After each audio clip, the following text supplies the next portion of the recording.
Hey everybody, welcome back. Thank you so much for tuning in. And today we're working on replacing the W211 chassis expansion tank. Okay, so I have a couple of issues with it. One being the rubber grommets are missing. Only one of them is still in place. And then more importantly, the metal retaining clip that holds the expansion tube here onto the tank in itself has been missing for a while. So I fashioned a paper clip just to kind of hold everything in.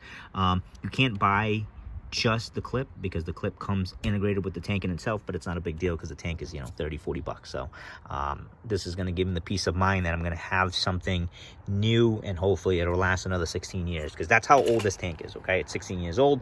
So like I said, there's two rubber grommets that look like such that go on at the bottom of the tank. Okay, and then the tank is really just being held in place by this little plastic Phillips clip right here, as well as, of course, your electrical connector there, and then this rubber hose. Okay, so I'm going to put you guys on the tripod and then let's get to it.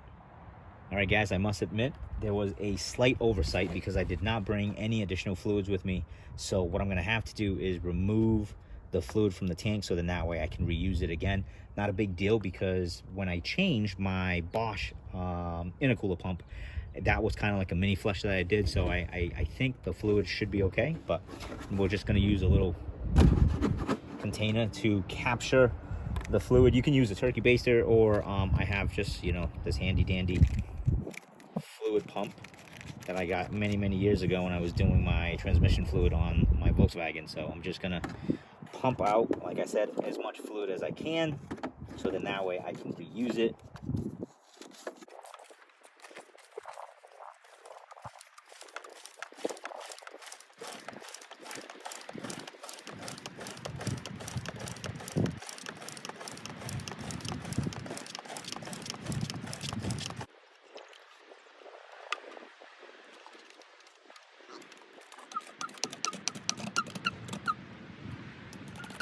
All right, next thing we're gonna need to remove is this little plastic Phillips head clip. Okay, so you're just gonna back it off, and as you'll hear, it'll start to kind of spin in place. Just take something, another flathead, or anything that you can kind of help pry as you are unscrewing, and there you have it. Like I said, that's all it is. It's just a little plastic retaining clip. You can reuse it, or I might have something that might work a little bit better, but we'll see. Let's put that off to the side.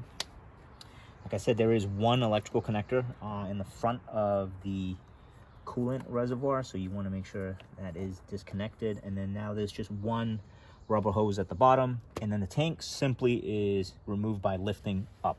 Okay, there you go. And like I said, there's two rubber grommets that kind of hold it in place.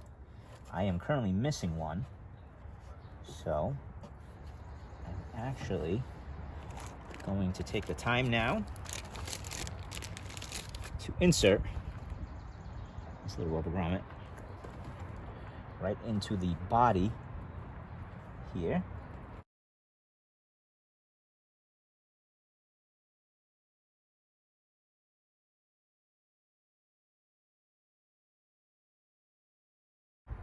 All right guys, I'm pretty happy. I got about 90 to 95% of the fluid out of the reservoir. So now the next step is to completely remove the tank out of the car. Super easy to do, because now that it's completely off of the grommets here, you can have free range of motion to move the tank about and get better access to this rubber hose. Okay, so now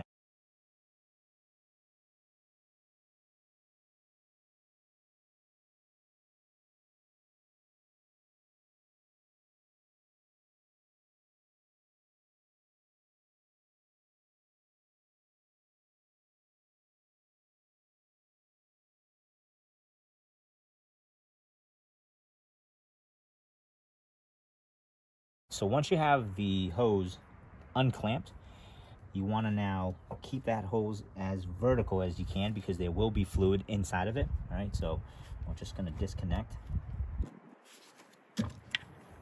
this overflow line.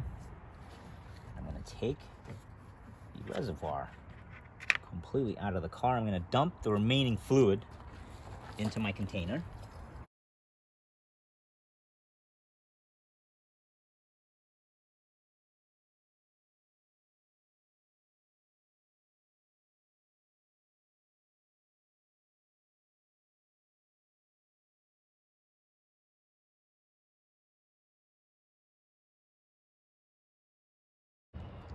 Guys, this is one of the reasons why I actually love doing the majority of the car work myself, because for me anyways, I find it very therapeutic.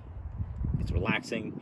And then number two is I also know for a fact that I'm going to do a great job to the best of my abilities, of course, you know. And then with YouTube and then forums and stuff, there's so many valuable information that you can just search and find. Okay, so there's really nothing that you can't tackle on your own. All right, but nonetheless, I just cleaned everything up. Everything looks polished, looks great. So first things first, I'm going to put the rubber hose back onto the bottom connection. Okay.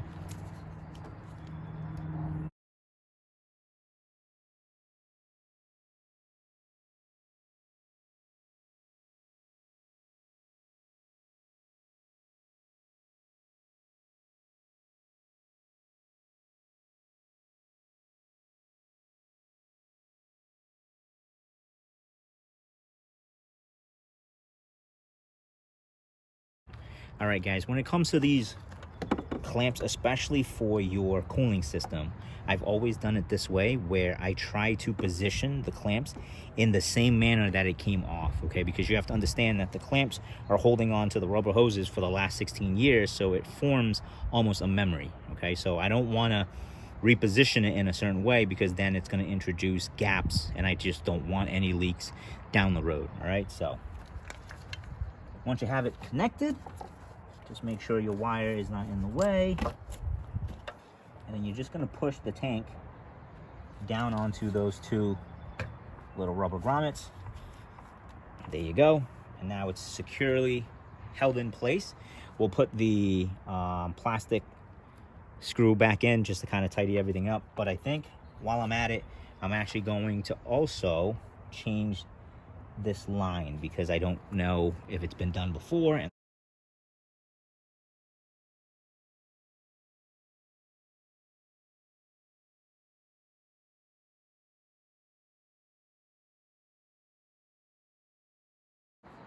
all right, guys, I have the other side of the overflow hose already connected. With these fittings, nothing special, just push and it'll click into place. All right, so you just want to make sure that the elbow has enough room to clear the tank, of course. Make sure that it's running towards the inside of the engine bay. There you go, done. Okay, and you can kind of swivel it a little bit just to kind of get it to reposition like such, and there you have it. Okay.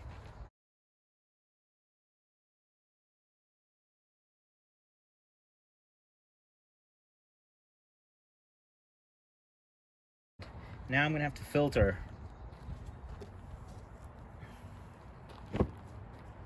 that fluid, okay? So we're gonna do that. I just old school.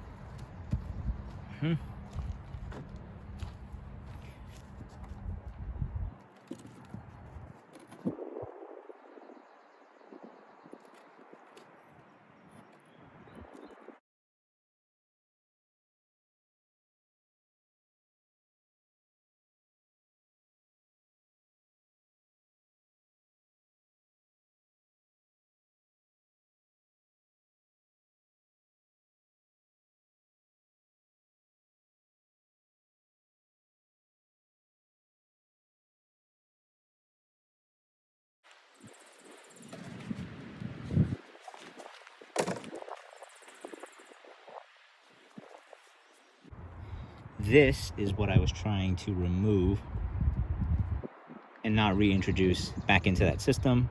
Looks just rubbery, so I don't think it would have been a big deal, but like I said, you know, anything that I can do to prevent the system from clogging or breaking down prematurely is something that I'm willing to do.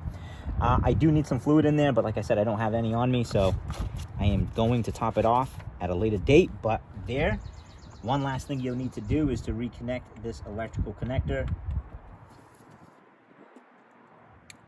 And there you have it, folks. You've just completed the installation of your expansion tank. If you guys have any questions or anything like that, let me know. Please put it in the comment section, and I would be more than happy to help. All right.